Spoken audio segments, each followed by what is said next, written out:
राजांचा पुतळा आपण या ठेवून त्यांना वंदन करून आपल्या या गाव सभेला सुरुवात केली. त्याच्या आधी छत्रपती शिवाजी महाराज या सभेचे अध्यक्ष, या गावचे विद्यमान सरपंच अक्षयराजे विधाटे आणि उपस्थित सगळे धामणी ग्रामस्थ.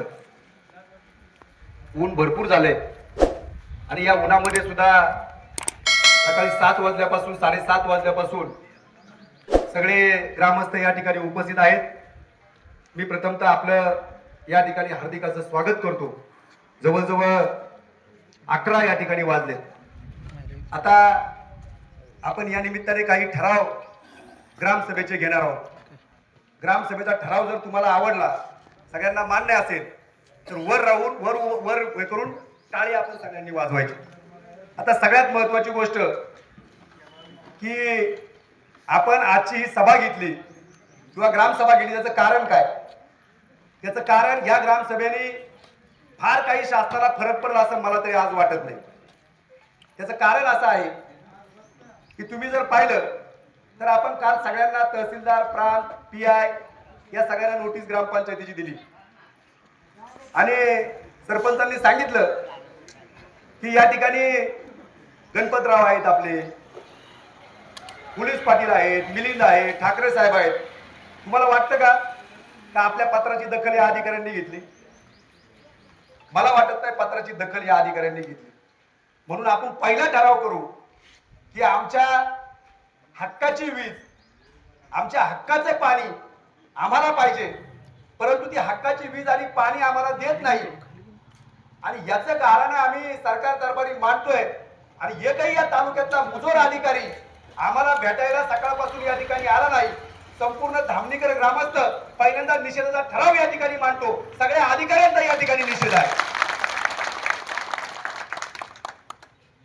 पगार आमचा घेता, आमच्यावर जीवावर जगता आणि तुम्ही जर ग्रामस्थांची थट्टा अशी करत असाल तर हे ग्रामस्थ तुम्हाला या ठिकाणी माफ करणार नाही. आता सरपंचांनी दुसरं सांगितलं की तो जरब निघालाय एसी, म्हणजे असतं काय, आपला वायरमन, त्याच्यानंतर लाईनमन, त्याच्यानंतर ज्युनियर इंजिनियर जो लोणीत बसतो, त्याच्यानंतर डेप्युटी इंजिनियर जो पुण्यात खाणीजवळ बसतो, त्याच्यानंतर एक्झिक्युटिव्ह कार्यकारी अभियंता जो मंचरमध्ये बसतो आणि त्याचा सगळ्यात वरचा एसी त्या ठिकाणी पुण्याला बसतो.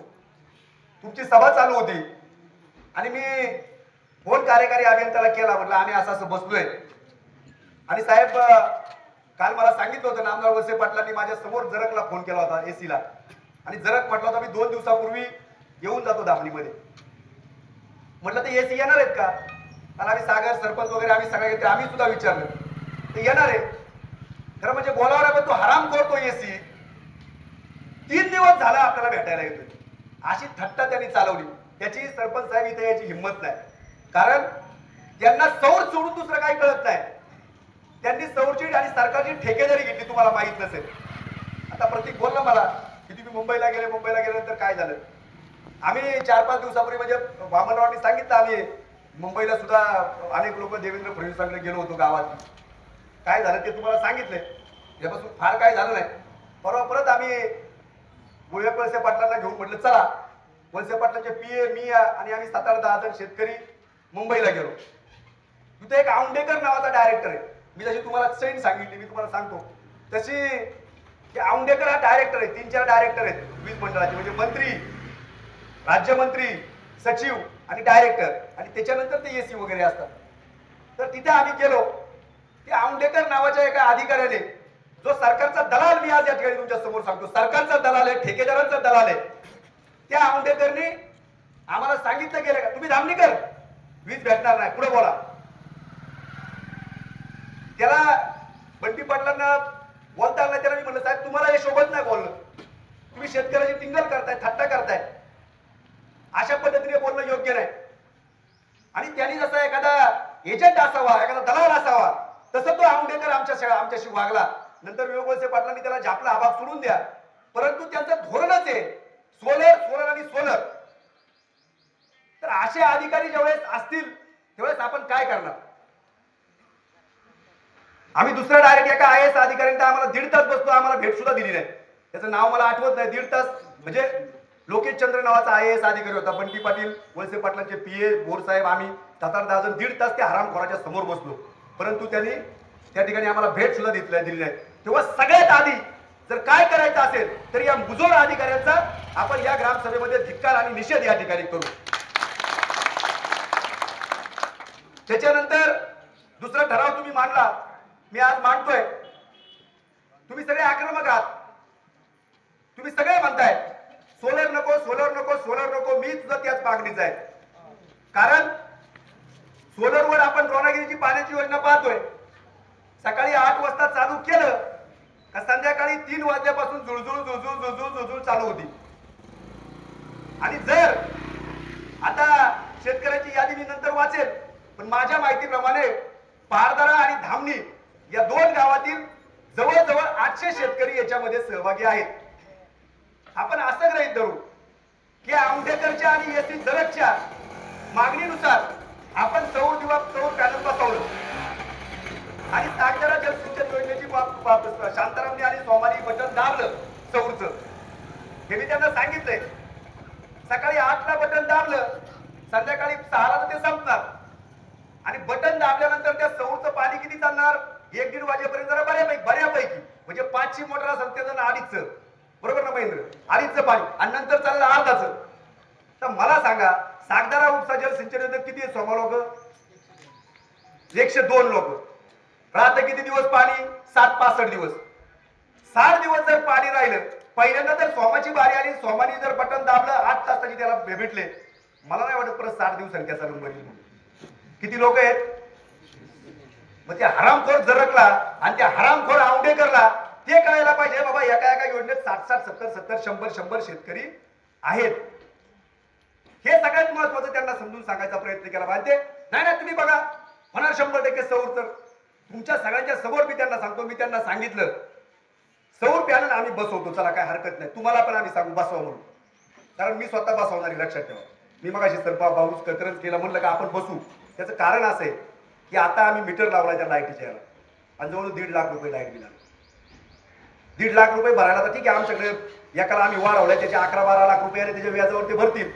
पण जरी सोमा म्हणला प्रत्येक 1000 का पैसे भरणे एवढं सोपं नाही. त्यांना आम्ही सांगितलं की तुम्ही लाईट द्या, ज्या दिवशी लाईट त्या दिवशी सौर पॅनल आम्ही बसू. त्यात आपला पण फायदा आहे. तुम्हाला काय वाटतं? ज्या दिवशी लाईट वीज कनेक्शन टीपीला जोडलं तर त्या दिवशी आपण सौर पॅनल बसू. परंतु सौर पॅनल बसवायला आम्हाला जागा उपलब्ध करून द्या. जर त्यांनी जागा उपलब्ध करून दिली तर आपल्याला बसवायला हरकत नाही. कारण आपल्याला मी म्हणतो 5-6 तास जरी सौरवर चालत आपले बरेच पैसे त्या ठिकाणी वाचतील. बरोबर आहे का नाही? मान्य आहे का? नको नको सौर नकोच. बरं चला काय हरकत नाही, ते मी माझं सांगितलं. आता ज्याच्यात स्वैच्छिक आहे. आता आपण दुसरा ठराव करू की आमच्या धामणीमध्ये ज्या ज्या उपसा सिंचन योजना आहेत त्याचं आम्हाला वीज कनेक्शनच पाहिजे, सौर पॅनल आम्ही बसवणार नाही.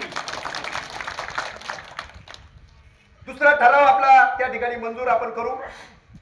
त्याच्यानंतर जर आम्ही तुम्हाला सहकार्य करतोय, वीज इथं ठाकरे वायरमन आहेत तर मिलिंद तर काय आपला घरचाच आहे बिचारा, पण ठाकरे वायरमन MSCBचे अधिकारी म्हणून आले, त्यांना पाठवलं त्या टोनग्यांनी इकडं. आणि लाईट बिल आम्ही नाही भरलं, 1-2 आठवडा झाला काय येतात आणि काय करतात? कापून घेऊन जातात. बरोबर. आज या ग्रामसभेत आपण असा ठराव करू का आमच्या जन्ममरणाचा प्रश्न आहे आणि जर तुम्ही आम्हाला वीज कनेक्शन दिलं नाही आजपासून तर या धामणी आणि पहाडदरा शिरदळे या 3 गावातील एकही शेतकरी आजपासून वीज बिल भरणार नाही. कुणीच भरायचं नाही. त्याला तोडायला येऊ दे, तोडू द्या. त्यांनी ते तोडलं तर काय खांबळे उचलून नाही त्याने आकडे टाकू. आणि जर त्यांनी केस बीस केल्या गाव एकत्र करू आणि गाव वकील लावून खर्च करू, काळजी करू नका. शेवटी जे गाव करीन ते राव करणार नाही. त्याच्यामुळे आजपासून आपण गावात लाईट बिल भरायचं नाही. आता चौथा आपण ठराव करू. आज या शासनाला जाग आली का? नाही आली. पाठवलंय कोणाला? कोतवालाला. पाठवलंय कोणाला? आपल्या गावच्या पोलीस पाटलाला. यांना जागा आणायला पाहिजे, आणायला पाहिजे का नाही? आणि पण त्याच्यासाठी आपण सगळ्यांनी एकत्र आलं पाहिजे. आता आपण तिसरा ठराव करू. मी खंडोबाची शपथ तुम्हाला देणार आहे. आपल्या सगळ्यात जागृत खंडोबाचं देवस्थान आहे. आपण सगळ्यांनी संध्याकाळी 5 वाजेपर्यंत बसायला पाहिजे. कारण जर तुम्ही बसले नाही, आम्ही 10-15 जण जर थांबलो तर मग ते आपलं आंदोलन काय बरोबर होणार नाही. कारण पत्रकार आता 4-5 आलेत, अजून पण 4-5 दिले. पत्रकार बिचारा त्यांचा प्रश्न आहे कधी यायचं, पण ते 5 वाजेपर्यंत येतील. त्याच्यामुळं आता हे सावलीत तरुण मंडळी बसली. खरं म्हणजे आकाश रोडे सर, भाऊ कदम, तुम्ही तिथं नव्हतं बसायला पाहिजे. मला तर डायबिटीस आहे ना, हाय कधी खाटका होईल ते सांगता यायचं नाही. पण मी इथं बसलोय आणि तुम्ही सगळे तरुण मंडळी तिथं बसले. तुम्ही उन्हात बसायला पाहिजे. मुद्दाम ह्या महिला आहेत बिचारा, प्रत्येकाच्या घरात जनावर असते, तर तुम्ही इथं बसा. पण हरकत नाही, चला तुम्ही बसलेत. आता मला खरोखर खंडोबाची शपथ घेऊन सांगा का मी संध्याकाळी 5 पर्यंत वर बसेल, विचार बसेल. सांगा चला कोण बसणार? हात वर करा, जे बसणार आहे त्यांनीच करा. खंडोबाची शपथ आहे सदानंदाचा. मग आता जवळजवळ एवढी लोक आहेत. आता हे झालं तर आपण तिथं हे टाकू, शिवाजी महाराजांचा पुतळा तिथं नेऊ, बोर्ड पाठीमागे लावू, ऐका, आणि आपण तिथं त्या ठिकाणी लावू. तिथं आपण आपलं उपोषण करू. कारण आपल्याला जगायचं, त्यांना धडा शिकवायचं, आपल्याला जगलं पाहिजे, आजारी पडू. त्याच्यानंतर आता आपल्याला ठरवावं लागेल. नुसतं आजचं आंदोलन झालं, आज ही जनजागृती होती. मी तुम्हाला काय म्हणलं, हे दार कातड पागणारी माकडे यांचं काय त्यांचं येणं, त्याला आपण त्यांना त्या पद्धतीने केलं पाहिजे. आता आपण आज दुसरा ठराव करू. याच्यानंतर आपण अजूनही लोकशाही पद्धतीनेच काम करू. आपण गाव बंद ठेवू. आता फक्त तुम्ही दिवस सांगा का ह्या दिवशी गावाने मोडा पाळायचा, व्यापाऱ्यांनी सगळं बंद ठेवायचं आणि आपण सगळे तरुण मंडळी पाटाच्या पाटावर जाऊन बसायचं. नाही वेळ द्या, काही करू नका, लिहून घ्या बरं का. कोण सांगा, तारीख सांगा, त्या दिवशी आपण करू. आता त्यात बघा, त्यात शिवजयंती शनिवार रविवार घेऊ नका, नाही त्यांना कारणच पाहिजे. नाही बाजार नका, मंगळवार घ्या. चला काय हे बघा, ऐका, आता शिवजयंती आहे, नंतर कार्यक्रम पण आहेत. आपण मंगळवारी सगळ्या गावाला सरपंच, तुम्ही सगळ्या गावात आतापासूनच सांगा अशा अशा गोष्टीसाठी आम्ही गाव बंद ठेवणार आहोत. आपण आता अजून शासनाला येणार का, त्यांना बघू आपण येतात का. याच्या बदल्यात आता आम्ही परत प्रांताकडे जातो, MSCB कडे परत आपण जाऊ. जे जे येतील माझ्याबरोबर त्यांनी सगळ्यांनी चला, त्यांना परत सांगू, परत आपल्या लोकप्रतिनिधींना सांगू आम्ही असं असं करणार आहे. शेवटी आपण अजून लोकशाही पद्धतीचा अवलंब करू. आणि जर एवढं करूनही नाही झालं तर मग आपल्या पद्धतीने मी चौथा तुम्हाला उपाय सांगणार आहे. मी सांगतो ते सगळं जे नाही, मी तुम्हाला सांगतो त्यात बदल सुद्धा करू शकतो. तुम्ही सांगाल बदल, तो बदलही करू. तर आपण मंगळवारी 10 तारीख आपलं अण्णा दुसऱ्या दिवशीचं आंदोलन असेल, गाव बंद ठेवायचं आणि आपण तरुण माणसांनी पाटावर जाऊन त्या ठिकाणी जलसमाधी टाईप, जलसमाधी म्हणजे काय म्हणायचं, हा अर्ध नग्न आंदोलन.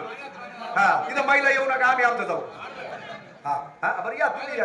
हा, किती आपल्यातले ग्रामस्थ, किती पाईपलाईन आमच्या बरोबर येतील, हात करा.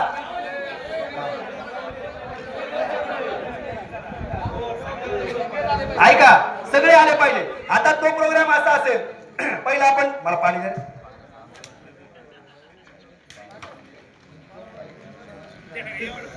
आता नाही पाण्याचं उपोषणाचं काही अडचण नाही, जरांगे पाटील पेते. तर आता आपला हा ठराव झाला की 10 तारखेला आपण गाव बंद ठेवायचं, सगळ्या माणसांनी मोडा पाळायचा, गावातले सगळे व्यापार बंद ठेवायचे आणि आपण सगळ्यांनी अर्धनग्न त्या याच्यावर पाटावर जायचं आणि तिथं आपण ते आंदोलन करायचं. मान्य असेल तर हात टाळ्या वाजून वर करा. आता त्याच्यानंतर हे करूनही जर झालं नाही तर आपल्याला पुढं काहीतरी आंदोलन करावं लागेल. मला असं वाटतं की आपण वेळ ठरवा, दिवस ठरवा, जनावरं घेऊन आपण प्रांत कार्यालयावर जवळजवळ 500-600 महिला पुरुष ही जनावरं घेऊन प्रांत कार्यालयावर जाऊ. असं प्रत्येकाने समजा एक बैल आणला, एक चांगली साधी आपली गावठी आणा, नाही तो घोटाळा होईल. हा, त्या पद्धतीने जर आणलं तर आपण प्रांत कार्यालय तो मोर्चा, हा जर तर आपण तो एक पाठवतो. आता कोणत्या तारखेला काढतो बघा,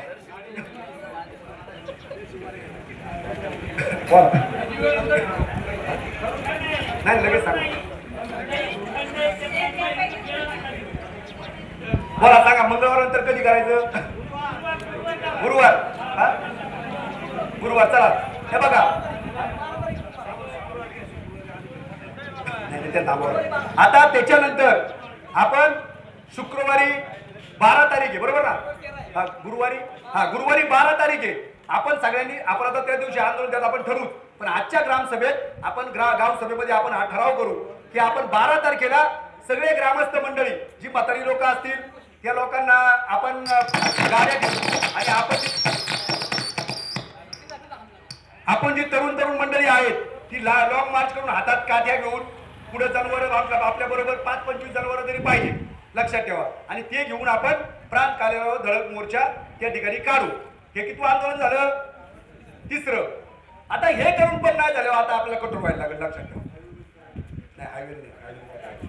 नाही माझं असं मत आहे बरं का. आता याच्या नंतरचं आंदोलन हे होत असताना आपण मध्यंतरी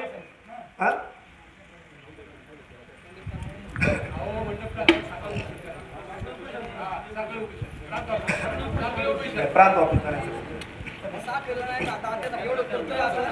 बरं ठीक आहे. चला हे तीन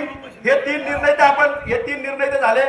पहिल्या दिवशी आपण गाव बंद, अर्धनग्न जल समाधी, त्याच्यानंतर दुसऱ्या वेळेस लॉंग मार्च सगळी जनावर वगैरे घेऊन प्रांताच्या ऑफिसला जायचं, आणि त्याच्यानंतर काय करायचं ते आपण आपल्या पद्धतीने परत एकदा गाव बैठक घेऊन आपण निर्णय त्या ठिकाणी घेऊ. तर असं आजच्या या ग्रामसभेत ठरलंय. सगळ्यांना मान्य आहे का? मान्य असेल तर टाळ्या वाजवून स्वागत करा. तर अशा पद्धतीने आपलं ठरलेलं आहे. आज ही ग्रामसभा होत असताना सगळ्या कार्यकर्त्यांनी अत्यंत चांगल्या पद्धतीने सहकार्य केलेलं आहे. कारण आज जर पाहिलं तर सोमानी सांगितल्याप्रमाणे